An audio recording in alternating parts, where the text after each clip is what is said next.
Hi everyone, welcome back to my YouTube channel guys. So hope you all are doing well and आप लोगों की preparation अच्छी चल रही होगी। So this is the day 46 of 75 days hard challenge.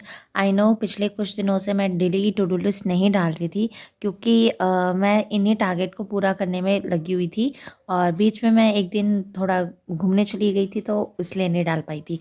But कोई नहीं, अब से आपको कंटिन्यूसली मिल जाएगी सारी डेली की टू डू लिस्ट। ओके, तो अब सबसे पहले मैं बात करती हूँ, इसमें एसबीआई क्लर्क के एक मॉक देना था मुझे और उसके बाद में रीजनिंग का और क्वांट का सेक्शनल देना था।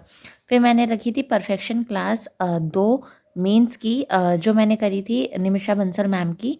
और गाइज, अगर आपको अपनी इंग्लिश इम्प्रूव करनी है ना, एक रीडिंग और दूसरा परफेक्शन क्लास, 2 चीज़ें ज़रूर लो। क्योंकि अगर आप प्री और मेंस को साथ लेकर चलोगे ना तो ही आप अच्छे से स्कोर कर पाओगे। अदरवाइज़ आप मेंस के लिए, क्योंकि मेंस में कुछ कुछ वर्ड्स ऐसे आ जाते हैं जो हमें नहीं आते हैं, तो इसलिए आप प्री और मेंस को थोड़ा डिफरेंशिएट करते हुए दोनों की तैयारी साथ में करो। उसके बाद में मैंने डीआई रखी थी, प्री की 2 और मेंस की 1। फिर मैंने रखा था 20 इंग्लिश के ग्रामर के एरर डिटेक्शन, लाइक जो मैंने रूल्स पढ़े थे 20, उन्हीं के बेसिस पे मैंने एरर डिटेक्शन के क्वेश्चंस करे थे। फिर मैंने पजल्स रखी थी 20, जो मैंने करी थी गाइडली की पीडीएफ से।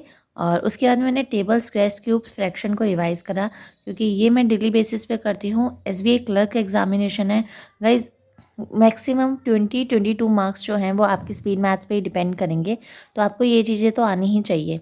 उसके बाद में एसबीआई क्लर्क के मॉक को जो मैंने इससे एक दिन पहले लाइक 45 डेज़ में करा था, डे 45 में, तो उसको एनालाइज करा।